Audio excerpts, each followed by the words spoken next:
Hey, good morning. It's Monday, November 1st. Thanks so much for being here today. This is Monday, so we talk about worldview on Mondays. And today I want to connect faith to our worldview, meaning faith to our everyday life. I'm just going to ask you the question, what does faith look like in action?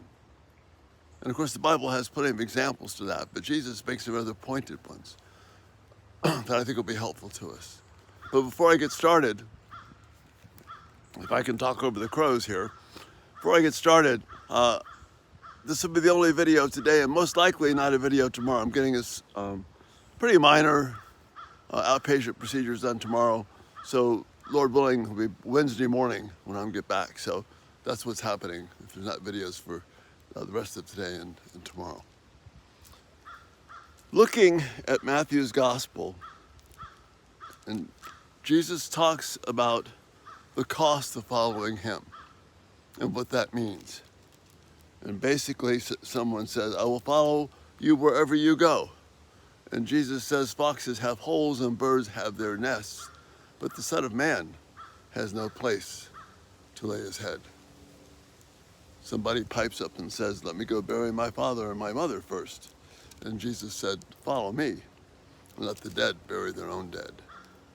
In other words, don't use other things as a reason for not following Christ. There's an immediacy to following Christ. There's an immediacy to faith.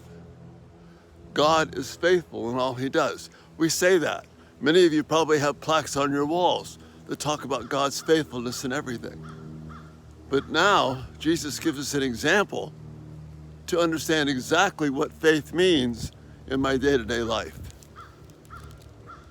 After he had this discussion about the cost of following him, then he gets into a boat, and his disciples followed him. Without warning, a furious storm came up on the lake. This is Galilee, so it's a big body of water. So the waves swept over the boat. That's serious. But Jesus was sleeping. Now, my translation says, the disciples went and woke him, saying, Lord, save us, we're going to drown.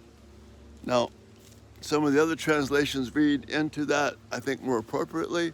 That probably was not a calm discussion, tapping Jesus on the shoulder and say, Lord, I think we have a problem. Would you come save us? I think we're going to die. No, there's probably a lot of shouting and panic going on. Lord, save us. We're about to drown.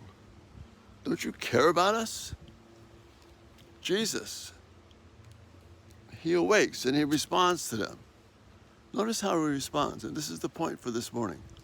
You of little faith, why are you so afraid? And of course, these guys are going, excuse me, Lord, have you noticed the bow of the boat lately? It's been overcome with water. Boats are not supposed to happen that way. This is a big storm. People die in storms. That's why we're afraid. Don't you get it? And Christ is saying, no.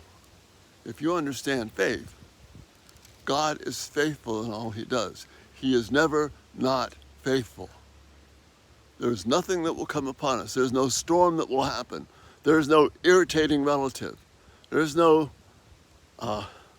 child that's being a pain at that moment, where this is not a matter of faith, that God hasn't planned this moment for us to exercise faith in him and respond the way he wants us to. See, it didn't dawn on the disciples to cry out to God to save them. They came to Jesus as kind of a Superman. They're not responding to him as God. Because their response tells us something of interest here. He says, as they get up, as he wakes, he says, he rebukes the wind and the waves. And it was completely calm. Proving he is the Lord of the wind and the waves. But then notice, the men, the disciples, these apostles, they were amazed. And they said, what kind of man is this? Even the winds and the waves obey him. You see, they weren't getting this faith thing. They weren't understanding it. They viewed Jesus as a Superman. instead of being God, of being the Son of God, and being able to look to him in faith and look to him for deliverance in faith. Because God is the Lord of the wind and the waves. If they read their Old Testament, it's all through the Old Testament that God is the God of the storm, the God of the wind, the God of the waves.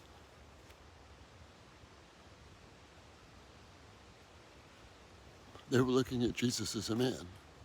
If we want to have faith and connect that to our worldview, where we are solid in this world, we're not talking about a man who can do miraculous things.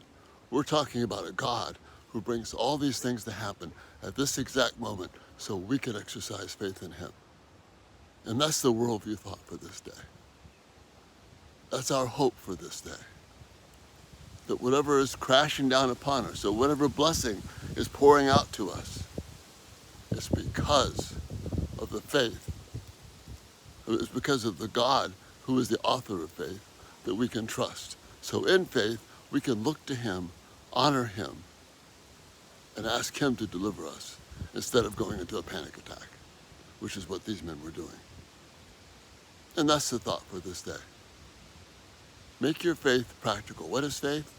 It's living in the reality that God is making all this happen so that he can be honored and we can respond in faith. And that's the thought. Thanks so much for being here. Check us out everydaytalk247.com. If you haven't subscribed, turn on the post notifications.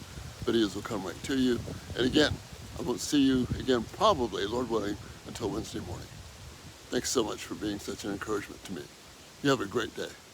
Living in faith. Bye-bye.